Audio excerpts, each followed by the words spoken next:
Very good morning, friends. So, I hope you're all safe and healthy. I have been discussing a couple of issues in the Did You Know series on India's 110. And I thought, in this particular month, I'm going to devote my time on the couple of issues related to consolidation.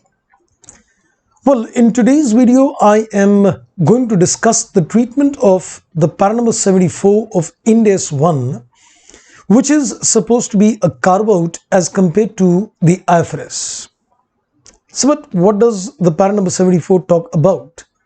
Well, let me remind you, you must have also done in terms of Ind AS 10 that when there is a breach of a material provision of a long-term loan, in that particular case, if you look at the parameters in terms of Ind AS 1 and Ind AS 10, if those breach are condoned by the lender before the approval of the financial statements but after the balance sheet date, we consider that liability to be a non-current liability. But the position under IFRS is different. In that particular case, if there is a breach on any provision related to a long-term liability, in that particular case, irrespective whether the breach is condoned post balance sheet date and up to the date of approval of financial statements, it still continues to be a current liability. So then what exactly do you want to relate this in terms of consolidated financial statements? Just imagine that a subsidiary company is supposed to be a foreign company which is following IFRS, for example, and the parent company is supposed to be an Indian company to which, let's say, the roadmap of Ind AS applies. So when you go to consolidate the financial statements of the subsidiary company, how would you tackle that liability which is appearing as a current liability, let's say in the subsidiary's financial statements? How would that be presented in the group financial statements? I think let's find this out with a little detailed example with you. Let's have a look in detail. जो बच्चे अपने CA final की तैयारी कर रहे हैं, group 1 की या ग्रुप 2 की या दोनों ग्रुप की, उनके लिए एक बड़ी ज़बरदस्त खबर है। ये वीडियो मैं रिकॉर्ड कर रहा हूँ आज, लेकिन ये वीडियो आपको नज़र आएगा 18th को, तो समझ लीजिए 18th को is the last date for the special price week. Special price week sir, इसका मतलब अगर आप अपने अनअकैडमी पर अपनी सब्सक्रिप्शन प्लान कर रहे हैं तो ये सही समय है, क्योंकि इस वक्त आपको इफेक्टिवली 20% डिस्काउंट मिलेगा। यहाँ पर आप एक चार्ट देख सकते हैं जिसके अंदर अगर आप प्लस बैचेस या फिर आइकॉनिक बैचेस लेते हैं तो इसके अंदर आपकी प्राइसेस में 10% रिडक्शन है, और प्लस आप मेरा कोड इस्तेमाल कर सकते हैं CAKB10, जिससे आपको फर्दर 10% रिडक्शन मिलेगी।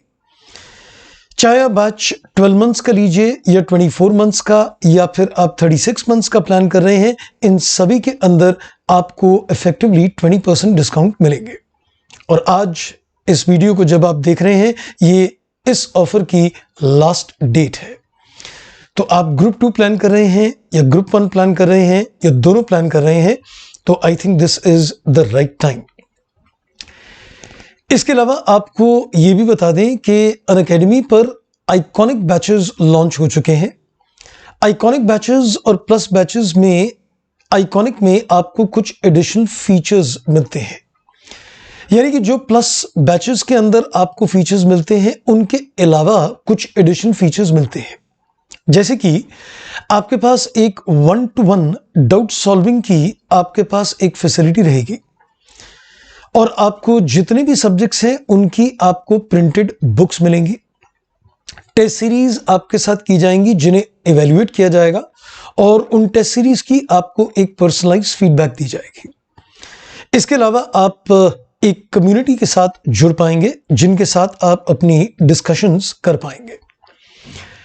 तो 1-to-1 जो लाइव मेंटरिंग आपको आइकॉनिक बैचेस में मिलेगी।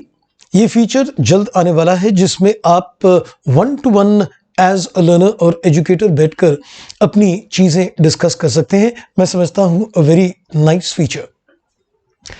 टेस्ट सीरीज ऑलरेडी लॉन्च हो चुकी हैं, जिसके अंदर एक बड़े सिस्टमेटिक तरीके से आपको आइकॉनिक बैचेस के अंदर इन टेस्ट सीरीज की इवैल्यूएशंस मिलेंगी, जिनके अंदर आपके 40% ऑफ द कोर्स पर पहले टेस्ट सीरीज होंगी, फिर अनदर 40% यानी कि 80% ऑफ द कंप्लीशन, और फिर उसके बाद जब आपका रिमेनिंग 20% कंप्लीट होगा तो 100% कंप्लीशन पर आपको इन टेस्ट सीरीज पर इवैल्यूएट किया जाएगा और इन टेस्ट सीरीज की आपको एक पर्सनलाइज्ड फीडबैक इसके अंदर शेयर की जाएगी।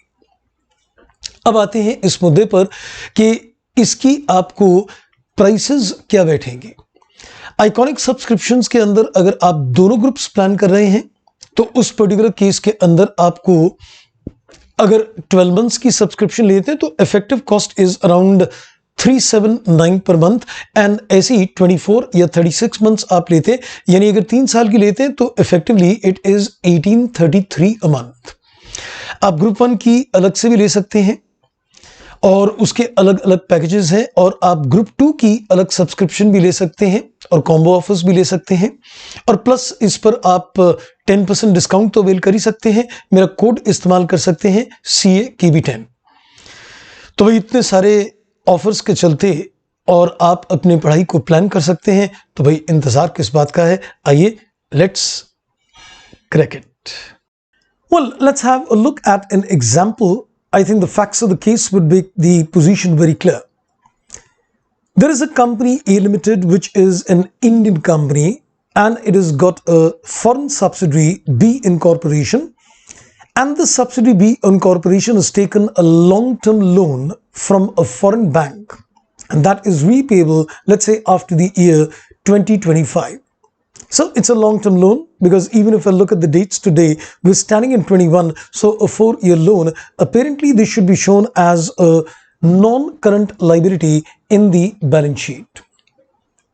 However, during the year, it breached one of the conditions of the loan, and as a consequence of that, the loan becomes repayable on the reporting date. Now, if you look at the position in terms of IFRS, if there is a breach of any conditions, any covenants of the loan, it becomes repayable on demand, and in that particular case, it is represented as a current liability in the balance sheet.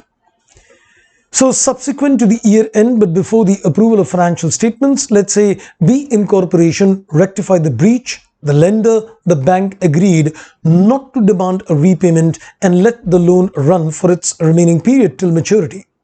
So now the question rises, in terms of IFRS, would this be of any help? Of course not. You know, the company B Incorporation will have to continue to show this as a current liability in its financial statements. So while preparing these standalone financial statements as per IFRS, B Incorporation would classify this loan as a current liability in accordance with IAS 1. But as I said, the carve out in terms of the Ind AS is that in this particular case, it becomes a non-current liability. So now the question what comes to the mind is that when A Limited is going to make a consolidated financial statements under Ind AS, would it require to classify the loan as a current or a non-current? Well, the answer is very interesting, of course, that we will show this as a non-current. So the same loan which is getting reflected as a current liability in the IFRS financial statements is going to be reflected as a non-current liability under the Ind AS consolidated financial statements. Isn't that pretty interesting indeed, that a same liability gets reflected on a standalone financial statements as current, and in the consolidated financial statements it appears as a non-current?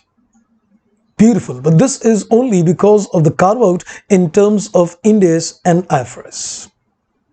That's all in this particular video. Thank you for watching. Bye bye and take care.